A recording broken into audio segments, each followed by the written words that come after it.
안녕하십니까, 정태입니다. 이낙연 신당 창당 가능성 재차 시사를 했다라는 것입니다. 양당 폭주에 대한민국 못 맡긴다, 이렇게 얘기를 했다라는 것인데요. MBC에서 보도했고요. 네, 이낙연의 이 발언인데, 이낙연은 이런 얘기를 했어요. 네, 국가에 대한 책임 의식과 합리적 사고, 네, 이것이 누군가와 창당을 할 때 가장 중요한 가치다. 네, 국가에 대한 책임 의식과 합리적인 사고, 네, 이런 얘기를 했는데, 지금 이낙연 같은 경우에는 과거 문재인 정권의 그 패착에 대해서 먼저 반성하는 것이 우선이다. 저는 그렇게 보고 있습니다. 문재인 정권이 김정은이 꽁무니 따라다니고 뿐만 아니라 중국몽, 중국에 가가지고 중국몽을 외쳤던 부분들, 이런 부분들, 그리고 이념에 사로잡혀가지고 국민의 삶을 외면했던 부분들, 이러한 부분들이 국민들은 분노를 안 할 수가 없었던 것이죠. 결국에는 문재인을 국민들이 심판하고 그 다음에 윤석열이 들어서게 된 거죠. 그런데 윤석열 또한 지금 국민들을 배반하고 있는 것이죠.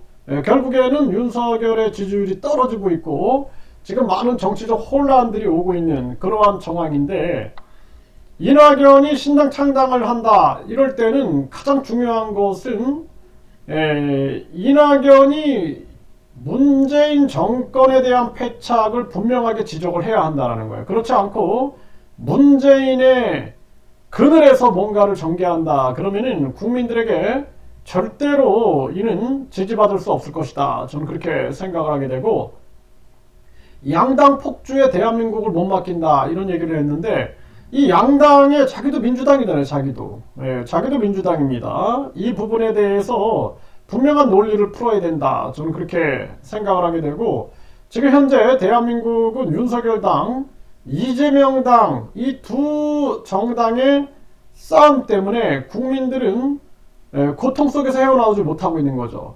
급격한 금리 인상으로 극단적인 빈부 격차가 만들어지고 가계와 기업이 붕괴가 돼도 정치권들은 오직 자신들의 권력의 확장, 권력의 유지에만 관심을 갖고 있는 것이죠. 이런 찰나에 진짜 제3지대에서 변화가 일어나야 된다.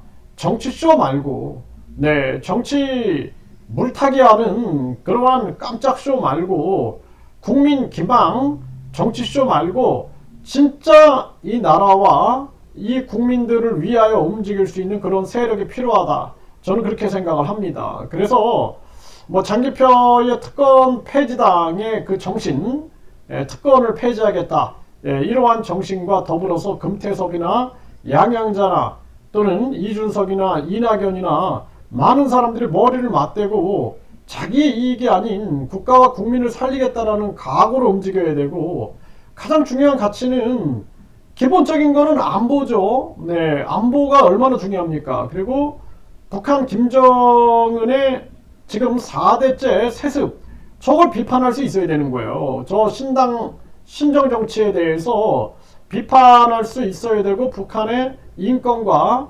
북한의 더불어서 민주화를 얘기하면서 나머지는 철저하게 우리가 균형 외교, 그리고 국익 외교를 통해서, 그리고 또 우리나라의 이 지금 경제 문제, 이러한 문제를 통해서 어떻게 우리가 저출산 고령화 자살률, 서민경제 붕괴 문제를 해결해 나갈 것인가, 여기에 대한 진지한 고민이 반드시 필요하다. 이게 없으면은 말짱 도루묵이에요, 도루묵. 네, 그리고 나중에 또 이낙연 신당이 어느 정도 의석을 차지하고 나서, 이낙연 국회의원 배지 달고 나서는 나중에 또 민주당에 합치고, 또 이준석이 또 배지 달고 나서는 또 국힘에 합친다 그러면은 그거는 의미 없는 거죠. 진정성을 보여줘야 된다. 저는 그렇게 생각을 합니다.